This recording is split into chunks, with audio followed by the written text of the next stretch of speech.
Directed by Len Wiseman and starring Kate Beckinsale, Underworld is a 2003 gritty action horror film about vampires and werewolves locked in an immortal battle for supremacy. Hey guys, what's happening? Niyat here with Film and Comics Explained. And as requested, today we'll be talking about the movie that kicked off the sprawling franchise.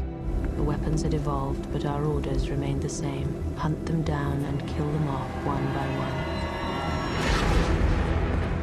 The film revolves around the immortal vampire Selene, who belongs to an elite group of warriors called the Death Dealers. Their purpose is to essentially wipe out the Lycan population, the Lycans being a second-generation werewolf breed. As far as Selene knows, the Lycans are violent brutes that killed her family and unfairly waged war upon the vampires. But as the story unfolds, we discover there is much more than meets the eye. Her world is flipped upside down when she runs into a human named Michael Corvin. Michael is being targeted by the Lycans, and Selene is determined to find out why. Can't be positive, but I'm beginning to think the Lycans are Blast. Craven, I'm serious. I think they were following him. Other than food, why would Lycans stalk a human? Much to her surprise, Craven, the current leader of the Death Dealers, refuses to listen to her concerns. He waves her away, insisting that the Lycans were not capable of organizing a force after he'd killed their leader, Lucien. It's just beyond me why you're still obsessing over this ridiculous theory. Lucien wouldn't be the slightest bit interested in a human, Michael or otherwise. Unsure of what to do, she puts her reputation on the line by investigating further, and soon discovers that Craven had been lying about everything. Not only did he lie about Lucien's death, but he's also been working with him this entire time in secret. You were told to set up shop and lay low. Calm yourself, Craven.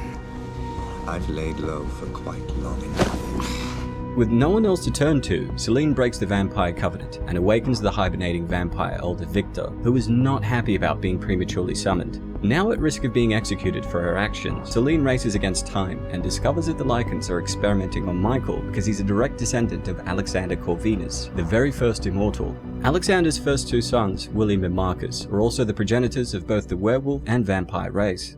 The Corvinus strain allows for a perfect union, which holds unspeakable power. Lucien essentially intends to use Michael to unite the two sides together and bring a close to the ceaseless war. He's the one who killed your family, not the Lycans. But when he got to you, he just couldn't bear the thought of draining you dry, who reminded him so much of his precious Sonia. It's at this point that Selene learns that her father figure Victor had been lying to her about everything. Seeing the werewolves as beneath him, the warlord had actually waged a conflict against him and used the beasts of burdens as slaves before their liberation by Lucien. Shockingly, the Lycans had also never killed her family. It was Victor all along, who then manipulated her into becoming one of his finest warriors. How could you bear my trust, knowing that you'd killed my family? Yes, I have taken from him, but I have given so much more. After Michael is bitten by Lucien on his death, Selene also bites him, turning him into the first powerful vampire Lycan hybrid that helps her defeat Victor with style.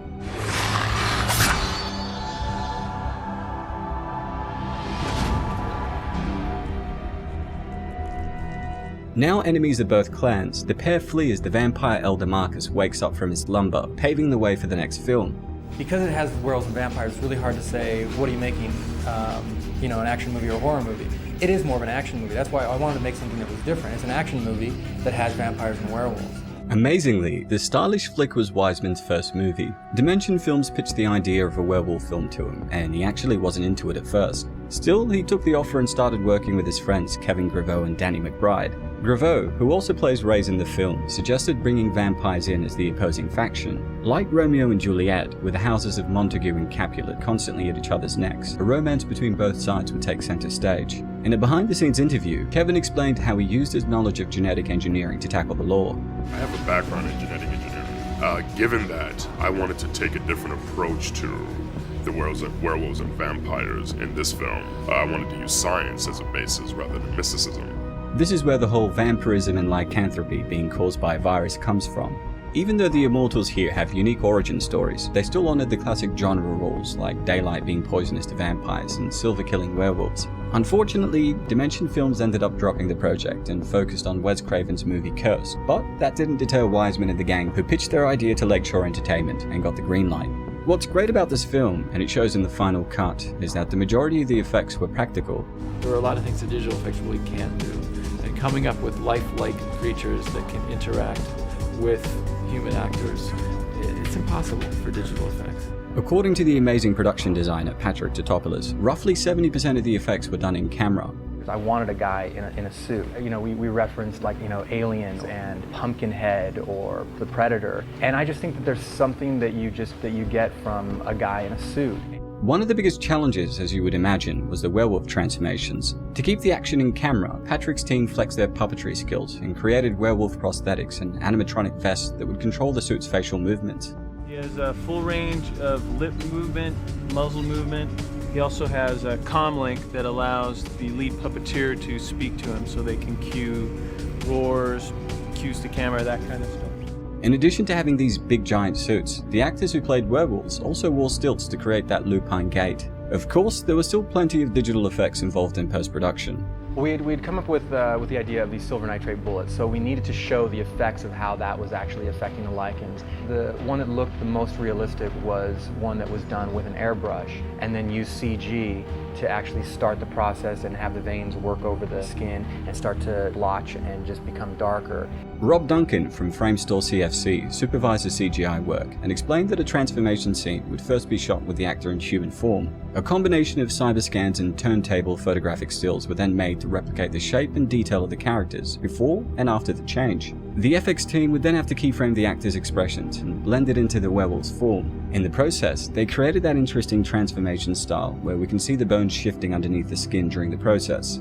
We shot a background plate, and then we shot a guy in the werewolf costume, and then we gave those elements basically to Framestore CFC, and were able to create a morph that gave the sense of it actually, you know, of this werewolf face growing out of this human face. Another really intricate effect was Victor's leathery, aged undead look. The visual effects team made a cast of Bill Nye's head using alginate, a dental impression cream, which would then be filled with plaster to create a silicone mold. For the bodysuit, they used the alginate again to create a plastic cast. Finally, the bodysuit was painted with all the veins and decayed skin that we see. Victor, being the main vampire, has many stages of makeup that he goes through, from his initial phase where we see him coming out of his casket, and then we slowly start to see him sort of reconstitute as they pump him full of blood. And filled with elaborate sets, brilliant designs, and propelled by a compelling story, Underworld thrusts you into the world of vicious werewolves and gothic vampires with haste. The action is crisp and exciting, taking its cues from The Matrix and the works of John Woo, and the film successfully blends horror and action together really well. The sleek, steely blue that washes over each scene gives everything a modern, cyber-gothic feel that's cold and hostile, reflecting the world that we're immersed in. For me, horror action movies can generally be a bit hit or miss, and there are many that half-ass the horror concept and just slap it onto a pretty mid-action movie, or others that clearly lean more heavily into the horror aspect with horribly lazy fight choreography. But Underworld perfectly balances both, supported by in-depth lore, amazing practical effects, world building, and outstanding performances from the massive cast. Victor feared a blending of the species. He killed her, his own daughter, burned alive, for loving me. The politics of the Lycans, werewolves, immortals, and vampires are also pretty interesting, and if you want to know more, I have a few videos on the series that I'll be leaving links to below. I don't think there are that many kind of great action movie roles for women. It's usually the wife that is at home worrying on the phone. That's not ever been that interesting to me. Beckinsale Selene carries the film, introducing us to the world while being the prime mover of the narrative through her unwavering inquisitiveness. Speedman is pretty solid, but against Beckinsale and Michael Sheen, who delight us with their magnetic focus, he didn't really stand a chance. But of course, the clear standout here is Bill Nye's Victor. Forgive me, my child. It wasn't the Lycans. It was you.